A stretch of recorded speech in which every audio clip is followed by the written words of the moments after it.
लब्बैक अल्लाहुम्मा लब्बैक लब्बैक ला शरीक लक लब्बैक।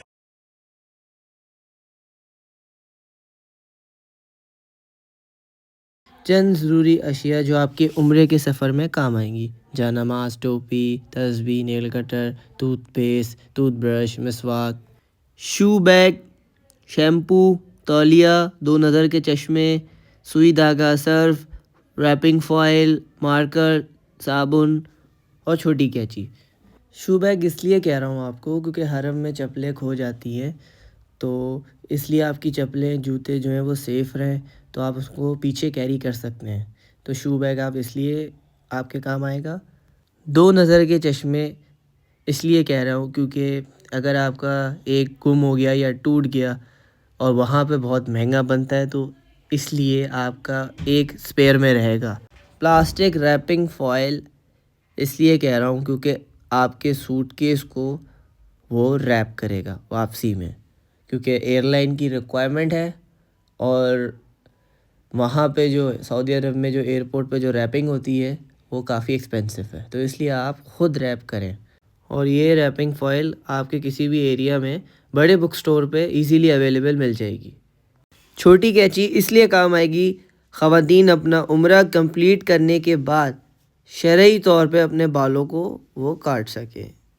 Electric kettle इसलिए बोल रहा हूँ, जो हमारे पाकिस्तानी चाय के जो शौकीन हैं वो चाय पीते हैं। सऊदी अरब में जो है वो पाकिस्तानी 300 रुपये की चाय मिलती है, तो इससे बेहतर है आप अपनी इलेक्ट्रिक केटल ले जाएं।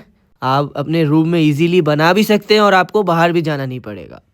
और इस्त्री का मैं इसलिए कह रहा हूँ क्योंकि वहाँ पे तकरीबन पाकिस्तानी 400 या 500 रुपये पर जोड़ा जो है वो लेते हैं, तो इसलिए आप अपनी इस्त्री ले जाएं ताकि आप बस इजीली रूम में कर सकते हैं। यहाँ से आप अपने लगेज को कैरी करके लेके जा रहे हैं तो अपने टिकट के मुताबिक जो आपका वेट है उससे थोड़ा कम लेके जाएं। जब आप वापसी के सफ़र पे होंगे इंशाल्लाह अपने प्यारों के लिए चीज़ें वगैरह लेके आ रहे होंगे, तो अपने जो टिकट का जो वेट होगा उसके हिसाब से आप सामान को इजीली बासानी ला सकें। इसके अलावा चार्जर, मोबाइल की एक्स्ट्रा लीड है और पावर बैंक वगैरह ये ज़रूर रखें। जो मरीज़ हज़रात अपनी दवाइयाँ सऊदी अरब ले जाना चाहते हैं उन पर यह बात लाजिम है कि वो अपनी दवाइयों की जो प्रिस्क्रिप्शन है वो डॉक्टर से स्टैम्प लाजमी करवाएं और ये दवाइयाँ अपने हैंड कैरी में नहीं रखनी बल्कि उसको लगेज में रखें। ये ट्रैवलिंग डॉक्यूमेंट्स हैं, ticket, e visa, passport, hotel voucher, इन सब की एक एक की 4-4 कॉपियाँ करा के आपने रखनी है और इसको आप अपने मोबाइल में भी सेव कर लें। तो ये सामान है जो आपको उम्रे पे ले जाना चाहिए, जिसमें से ये जो है एक अदद बैग और कपड़े वगैरह, मोज़े, तो ये उसके बाद हम चलते हैं एयरपोर्ट। एयरपोर्ट पहुंचते ही इंटरनेशनल डिपार्चर के नीचे ये आपको ट्रॉली मिल जाएगी, यहाँ पे आपने है। उसके बाद आपने क्या करना है, आपने अपने ट्रैवलिंग डॉक्यूमेंट निकालने हैं और उसके बाद उनको मैनेज करके रखना है। अच्छा, टिकट, वीज़ा को आपने जो है पासपोर्ट के अंदर फोल्ड करके रख लेना है। तो आइए चलते हैं एयरपोर्ट के अंदर की जानिब। एयरपोर्ट पे अंदर आते ही स्कैनिंग मशीन में अपना लगेज रखना है और लगेज जो है आपने स्कैन करवाना है। स्कैनिंग मशीन से फारिग होने के बाद अब आपने जो है अपने लगेज की जो है रैपिंग करानी है और ये जो है बोर्डिंग काउंटर के बिल्कुल सामने ही अवेलेबल रैपिंग मशीन आपको मिलेगी क्योंकि ये एयरलाइन वालों की रिक्वायरमेंट है। अब आप बोर्डिंग कराने के लिए अपने फ्लाइट नंबर और एयरलाइन के मुताबिक बोर्डिंग की क्यू में लग जाएं।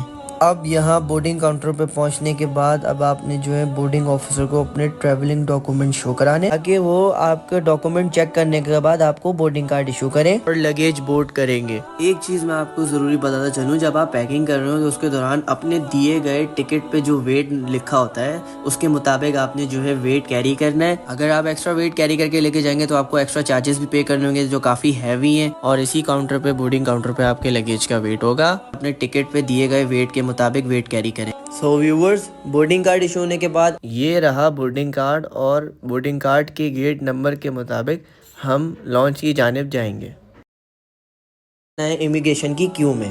अगर कोई गवर्नमेंट सरकारी मुलाजिम जो है बैरून मुल्क सफ़र कर रहा हो तो उसको NOC लेटर लेना लाजमी है। सो यहाँ से हम इमिग्रेशन कराएंगे अब हम अपने मतलूबा गेट नंबर बोर्डिंग कार्ड के मुताबिक वेटिंग लॉन्च में चलते हैं। आइए चलें।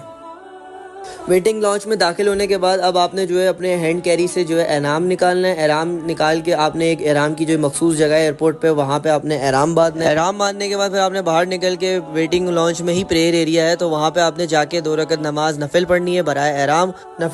नफिल अदा करने के बाद ये उम्रे की नियत है, और अब आप उम्रे की नियत करें, और नियत करने के बाद बावाज़ बुलंद 3 मरतबा तलबिया पढ़े, लब्बैक अल्लाहुम्मा लब्बैक। अदा करने के बाद अब आपने वेटिंग लॉन्च में आ जाना है और अपनी बोर्डिंग कार्ड के गेट के मुताबिक अपनी फ़्लाइट के अनाउंसमेंट का वेट करना है। फ़्लाइट नंबर अनाउंस होते ही अपने बोर्डिंग कार्ड के गेट के मुताबिक वहां जाएं और जाके वहां से फ़्लाइट के लिए रवाना हो जाएं। फ़्लाइट में जाते ही फ़्लाइट का अमला आपको गाइड करेगा। अपने बोर्डिंग कार्ड के सीट नंबर के मुताबिक आपने वहाँ सीट पर बैठ जाना है। और एक चीज़ का आपको ध्यान रखना ज़रूरी है, कोई भी गैर अखलाकी हरकत ना करें जिससे फ़्लाइट का अमला आपसे परेशान हो। पाकिस्तान को रिप्रेजेंट कर रहे हैं और उम्रा भी करने जा रहे हैं। अब से 30 मिनट के बाद हम मीकात के मकाम से गुजरेंगे। शुक्रिया। जहाज़ में भी उम्रे की नियत की जा सकती है मीकात के अनाउंसमेंट के बाद, तो आप बेहतर है कि एयरपोर्ट पर ही नियत कर लें उम्रे की, आपकी मर्ज़ी है। मीकात आते ही आपने उम्रे की नियत करनी है। आप चाहे तो अरबी में भी कर सकते हैं या आप उर्दू में भी कर सकते हैं। और नियत करने के बाद आपने 3 मरतबा तलबिया बावाज़ बुलंद पढ़ना है, लेकिन इतनी भी ज़ोर से नहीं पढ़ना कि बराबर में बैठे हुए लोग आपसे डिस्टर्ब हों, तो इस चीज़ का ख्याल रखिएगा। जिद्दा एयरपोर्ट पहुंचते ही अब हम जा रहे हैं इमिग्रेशन लॉन्च की जानिब।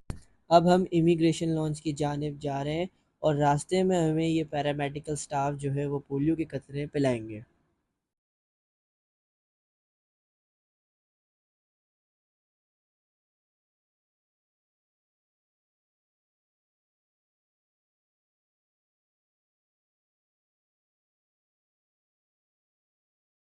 अब हम जो है इमिग्रेशन की क्यू में लगेंगे और उसके बाद जो है हमारा ई वीज़ा और पासपोर्ट को जो है वो चेक किया जाएगा, और चेक करने के बाद जो है वो एंट्री स्टैंप लगा देंगे सऊदी अरब में दाखिल होने के लिए। इमिग्रेशन प्रोसेस कंप्लीट होने के बाद अब हम जा रहे हैं कन्वेयर बेल्ट हॉल की जानिब और वहां से अपना लगेज जो है वसूल करेंगे। एग्जिट होने के बाद हमारे प्यारे पाकिस्तानी ज़ायरीन जो है वो शिरके वालों के इंतज़ार में जो है 2-2 घंटे खड़े रहते हैं। इससे बचने का एक बेहतरीन तरीका मैं आपको बताता हूँ, और वो तरीका ये है कि आपकी ई वीज़ा की कॉपी पे शिरके का नाम लिखा होगा। ये मैंने रेड सर्कल ड्रॉ कर दिया है, जैसे मेरे शिरके का नाम लिखा हुआ है शिरका मसारत। इसी तरह से आपके कोई भी शिरका होगा उसका यहाँ पे नाम लिखा होगा। आपने क्या करना है, वहाँ बहुत से शिरके वालों के रिप्रेजेंटेटिव खड़े होते हैं, आपने उन्हें अपने शिरके का नाम बताना है और वो लोग आपको आपकी शिरके की बस में आपको बिठा देंगे, और इसी तरह से आपके 2 घंटे जो है वो वेस्ट होने से बच जाएंगे। मक्के की हुदूद में दाखिल होते ही अब शिरके वालों के जो रिप्रेजेंटेटिव होते हैं वो आपसे ई वीज़े और होटल वाउचर की कॉपी तलब करेंगे, ताकि वो आपके मतलूबा होटल तक आपको पहुंचा सकें। और कभी कभी वो आपसे पासपोर्ट भी तलब कर सकते हैं। और वापसी जब आप पाकिस्तान जा रहे होते हैं तो वो आप एक दिन पहले जो है वो आपके होटल में, या उसी दिन जिस दिन आप जा रहे होते हैं तो उस दिन भी वो आपको पासपोर्ट दे देते हैं। तो इस सूरत में आपने उनका नाम और कॉन्टेक्ट नंबर ज़रूर ले लेना है। अल्हम्दुलिल्लाह अब हम मक्के के होटल पहुंच चुके हैं और रिसेप्शन पे जाना है सबसे पहले आपने, और वहाँ पे आपने होटल वाउचर दिखाना है। उसके बाद वो आपको आपके कमरे अलॉट कर देंगे। सो फाइनली हमने रूम जो है वो ले लिया है और अब हम जो है कुछ देर आराम करने के बाद उम्रे के लिए रवाना होंगे। अब हम हरम के लिए रवाना हो रहे हैं, और उससे पहले एक इम्पॉर्टेंट बात है, मैं आपको बताऊं कि अपने होटल का जो कार्ड है वो रिसेप्शन से लें, उस पे रूम नंबर लिख के तमाम साथियों को जो है वो तकसीम कर दें, ताकि कोई भी साथी अपने होटल का रास्ता भूल जाए तो वो उसके काम आ सके। तमाम रास्तों को गौर से देखते हुए जाएं ताकि आप वापसी में जब होटल आ रहे हो तो ना भटकें। और तमाम रास्ते जब तक खाने काबा का दीदार ना हो जाए तो आपने धीमी आवाज़ में तलबिया जारी रखना है अपनी ज़बान पर। अब आप तवाफ़ शुरू करने से पहले अपना दायां कंधा खोल लें। व्यूअर्स, अभी हम नज़र नीचे करके जा रहे हैं, हरम शरीफ में दाखिल हो गए हैं, और जब पहली नज़र पड़े काबा पे जो दुआएं मांगो वो कबूल होती हैं। सुभान अल्लाह, अल्लाह का शुक्र है। सो व्यूअर्स, अभी हम तवाफ़ की नियत कर रहे हैं, और तो अब हम खाने काबा के 7 चक्रों का तवाफ़ शुरू करते हैं। और तवाफ़ से पहले हमने तवाफ़ की नियत करनी है, और हिजर अस्वद से स्टार्ट होगा। हिजर अस्वद जो है वो उल्टे हाथ पे पड़ेगा और सीधे हाथ पे आपके सामने जो है ये ग्रीन लाइट होगी। और यहाँ से हम स्टार्ट करेंगे पहला चक्कर।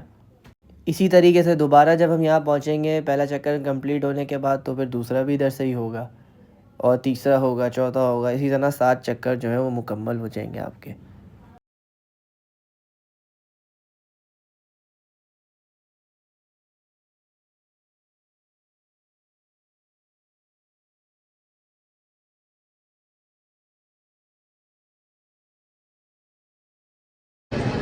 बिस्मिल्लाहि अल्लाहु अकबर वलिल्लाहिल हम्द, बिस्मिल्लाहि अल्लाहु अकबर वलिल्लाहिल हम्द, बिस्मिल्लाहि अल्लाहु अकबर वलिल्लाहिल हम्द। जो बुजुर्गी वाला, अज़मत वाला और अल्लाह ताला की रहमत वला कुव्वता इल्ला बिल्लाहिल अली। सो व्यूअर्स, हमने 7 चक्कर अल्लाह के हुक्म से पूरे कर लिए हैं और अब 2 रकात नवाज शुक्राना नफिल अदा करनी है और कोशिश करें कि खाने काबा की दरवाजे की सीध में अदा करें। तो व्यूअर्स, हमने 7 चक्कर तवाफ़ के मुकम्मल कर लिए, 2 रकात नमाज शुक्राना पढ़ ली, सफ़ा और मरवा की तरफ जा रहे हैं, सही कर रहे हैं। हाँ, एक चीज़ बताता चलूँ, दिल खोल के दमदम पियो भाई, ज़बरदस्त प्योर पानी। व्यूअर्स, हम सही के 7 चक्करों की नियत कर रहे हैं और यहाँ से स्टार्ट होगी। हमारी सही स्टार्ट हो गई है और ग्रीन लाइट पर दौड़ना पड़ता है, वो यूं क्योंकि बीबी हाजरा दौड़ी थी हज़रत इस्माइल को पानी पिलाने के सिलसिले में। तो व्यूअर्स, ग्रीन लाइट पे भागने के दौरान आपने जो भी दुआ दिल में मांगनी है वो कबूल होती है। तो अगर आपके साथ ख़वातीन हैं तो आपने जो है उनको उल्टे हाथ पर जो है वो चलाना है और ख़ुद जो है ग्रीन लाइट पर आपने दौड़ लगानी है और दौड़ लगाने के बाद बाएं जाने की जानिब आप रुक जाएं और आपकी ख़वातीन जो है उसी रॉ के मुताबिक जो है वो आ रही होंगी। तो इसी तरह जो बिछड़ने का जो इनकाम होता है वो ख़त्म हो जाता है। ये जो है मरवा की पहाड़ी है, देखिए माशाअल्लाह, सुभान अल्लाह।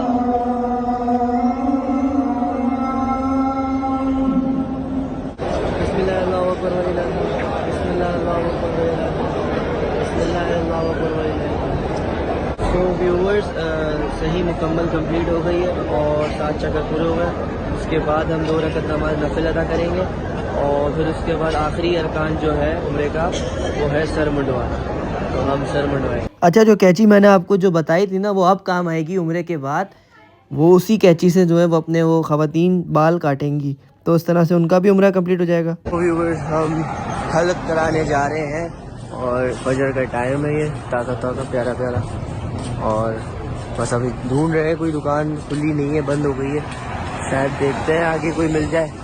अभी हम आ गए हैं हलक कराने। अल्हम्दुलिल्लाह हमारा उम्रा जो है वो कंप्लीट हो चुका है और अब हम ihram की हालत से बाहर आ जाएंगे।